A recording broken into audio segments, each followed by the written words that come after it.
Llena de emoción poder avanzar en la consideración de la materia teología sistemática y saber que hemos llegado al capítulo de Cristología, primera parte. El rey proclama el decreto del Señor. El Señor me dijo, tú eres mi hijo, hoy he llegado a ser tu padre.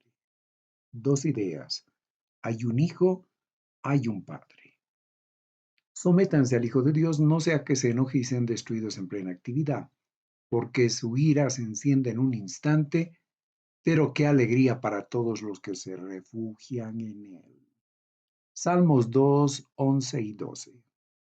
Hay un Padre, hay un Hijo de Dios. ¿A quién se refieren estos pasajes bíblicos? Proverbios 34. ¿Quién sino Dios sube a los cielos y desciende de ellos?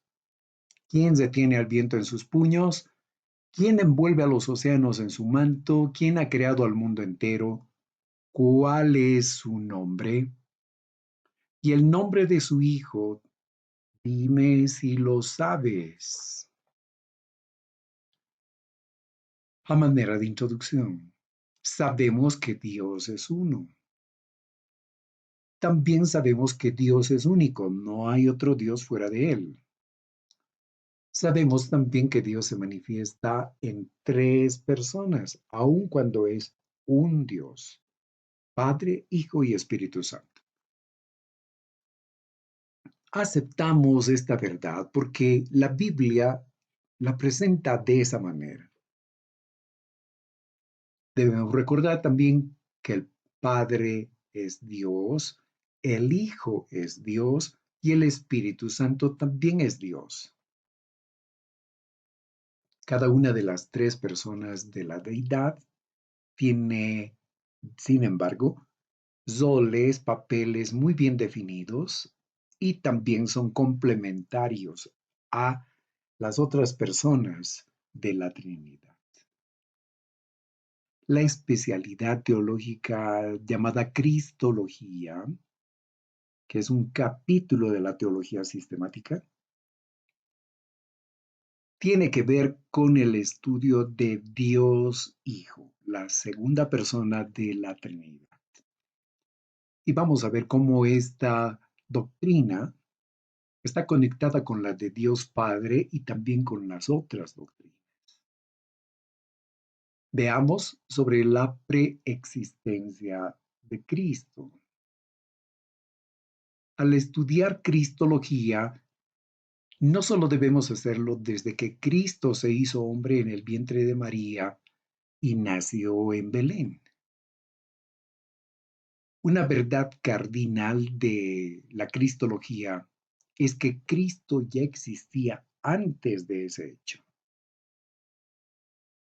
La preexistencia de Dios Hijo quiere decir que Él existió desde la eternidad. Juan 1, versículo 1. Ahora, ese hecho es fundamental porque demuestra que Cristo es Dios. Si es eterno, es Dios. Los israelitas conocían de su existencia. Si era así, entonces, ¿por qué rechazaron a Jesucristo? Los israelitas sabían de la existencia de un Dios Padre y que Él tenía un Hijo y además un Espíritu Santo era quienes componían la deidad. Lo sabían. Pero cuando Cristo vino, nació en un hogar humilde, realizó una tarea tan sencilla, tan modesta como la de carpintero. Los judíos se resistieron a creer que esta persona sería el Hijo de Dios que había bajado del cielo. Creían en la existencia de Dios Hijo, pero no creían que la persona a la que estaban viendo era precisamente quien había descendido del cielo. Cristo y su preexistencia es enseñada por el Antiguo Testamento. Se manifestó en varias ocasiones como el ángel del Señor. Sabemos que a Dios Padre y al Espíritu Santo nadie los ha visto. Sin embargo, a Dios Hijo sí. En el Antiguo Testamento, en la figura de este misterioso ángel. San Juan 1:18 y 4:24. Entre algunos pasajes bíblicos que se destacan al respecto son, por ejemplo, Jueces capítulo 13, versículos 15 al 20, Isaías 9:6 y capítulo 28, versículo 29.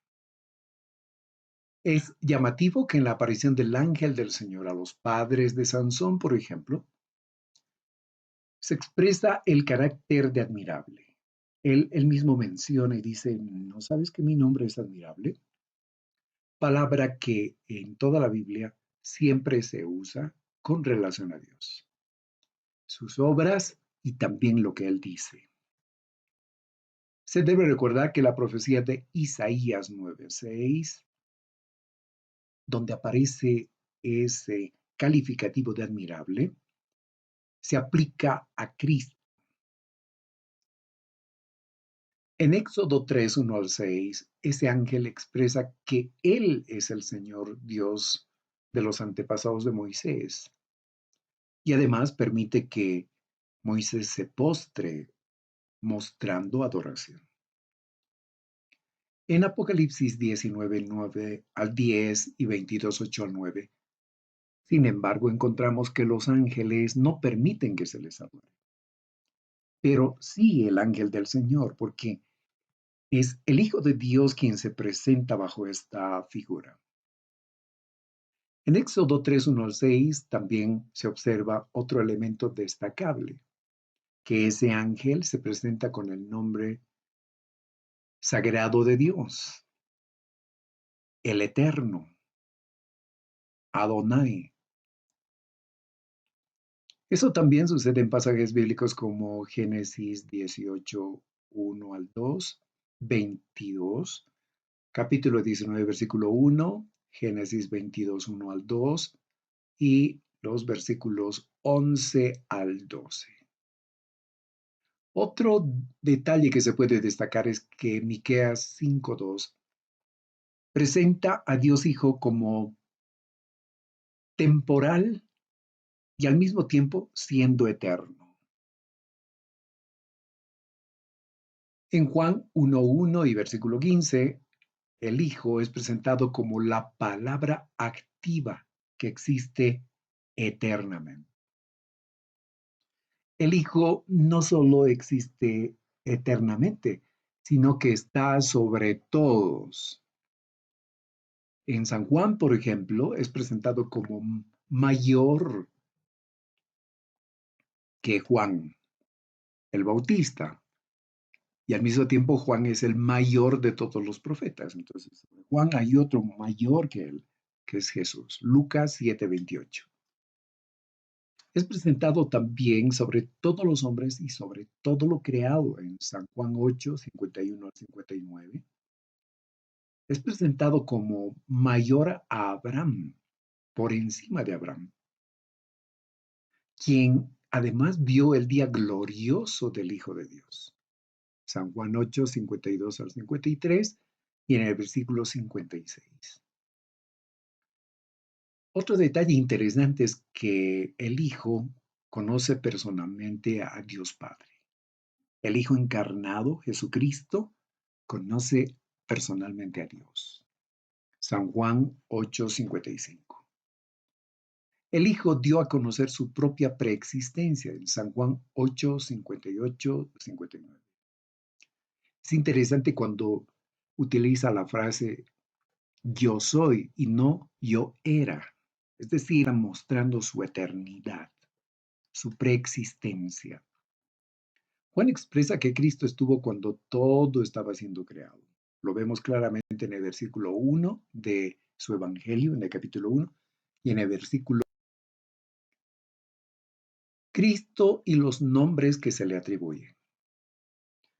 Los nombres que se le atribuyen o le fueron aplicados por los escritores bíblicos corresponden a Dios.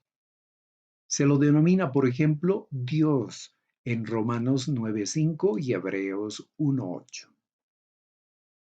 También Hijo de Dios, Mateo 16:15 al 16, Juan 5:18. Ahora, esta expresión no quiere decir que haya tenido un nacimiento en la eternidad, sino nos habla con respecto a su posición como hijo. Recordemos que el Hijo es Dios, por lo tanto es eterno junto con el Padre. El Hijo no es descendiente del Padre, sino es eterno como el Padre. Pero en el plan divino, el Hijo en su encarnación se sujetó al Padre. Además, es presentado como el unigénito del Padre, Juan 1:14. En este caso no se refiere a origen, sino al carácter único que tenía el Señor Jesús, unigénito. También se le atribuye el nombre de el Señor en Hebreos 1:10 al 12. Al citar el Antiguo Testamento, el Nuevo Testamento reemplaza el nombre sagrado de Dios con las letras Yod, Hei, Vav, Hei en hebreo, por el título Adonai, que significa Señor. También otro nombre con el que se le presenta es consejero en Isaías 9:6, Dios fuerte en el mismo pasaje, Padre eterno en el mismo pasaje, príncipe de paz también en Isaías 9:6. Cristo y sus atributos divinos. Cristo es autoexistente, no fue creado. San Juan 5:26. Tiene vida en sí mismo. No necesita de nada ni de nadie para vivir. No necesitó de una madre en la eternidad de la que él haya procedido. Cristo es eterno, primera de Juan 5:11. No tuvo principio ni tendrá fin. Es omnipresente. Lo vemos en Mateo 28:20. Él está en todas partes y actúa en cooperación con el Espíritu Santo. Es omnisciente, todo lo conoce, todo lo sabe. Colosenses 2:3. Es omnipotente, lo vemos en Filipenses 3:20 al 21. Es decir, todo. Y de esta manera concluimos la consideración de esta parte, la primera. Te invito para que puedas continuar con la siguiente sesión. Un abrazo fuerte.